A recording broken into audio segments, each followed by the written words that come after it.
What's up, motorcycle enthusiasts? My KAYO MR150R. Was just checking the engine timer, just past 20 hours on this bike, 10 hours on the new engine. I got it with an older engine, it was smoking pretty badly. Went through messing with that, put a new head on it, or I should say a new cylinder, new piston, new rings, no real difference. So finally just swapped the engine, and now I've got a great running bike. And I'm about 10 hours into this engine, not a single issue, man. Runs smooth as silk. I got the NIBBI carburetor, I think it's a 28 millimeter.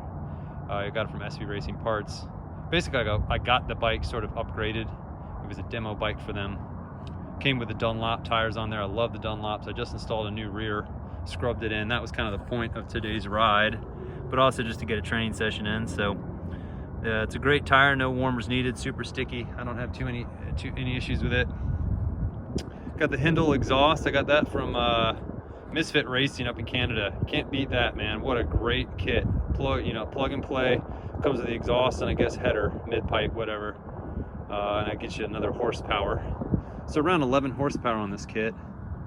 You have options for your gearing though. I increased the size of my rear chainring.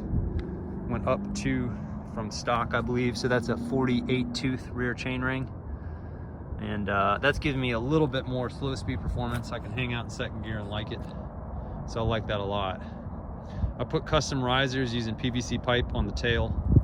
That helps me, it gives me at least another 2 inches, maybe 2 inches, inch and a half, 2 inches. And then of course the rear sets. So those custom rear sets are from SV Racing Parts with a nice cheese plate. And again, that gives you a little more knee room. You can also get risers for your front end here on the clip-ons. You can see this brings your wrist up above the triple tree clamp there. And again, that's really comfortable. Get that nice wide stance.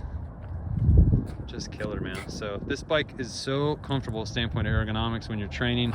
You know, your knees are gonna start hurting regardless on this type of bike, but this one I really feel good, and I feel like a lot of the body positioning translates over to my bigger 600. Got a little choke here, if you're wondering what that is. Starts right up, and it's awesome electric start. Can't beat that. It runs on a little lithium-ion battery in the back. Some pretty fancy lithium-ion right there. Very reliable. So it's nice not having to kick it. Gets good cold start.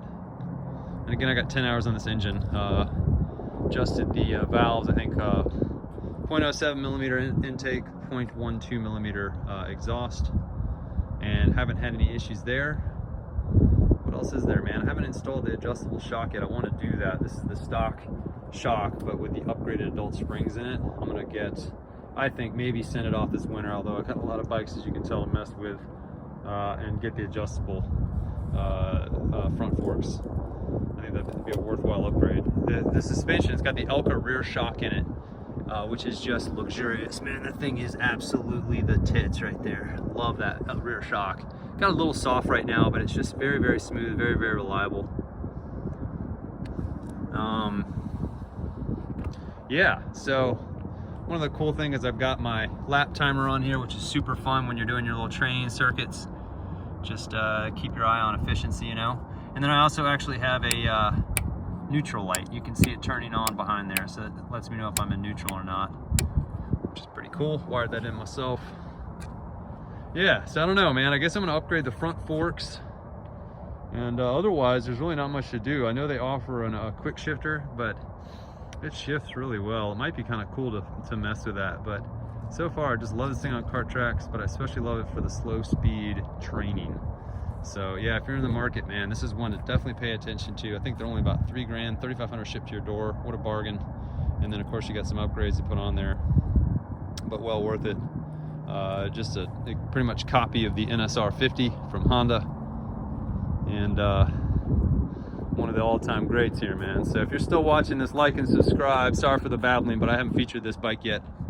Hopefully this is enough views of it, man. Check you in the next one.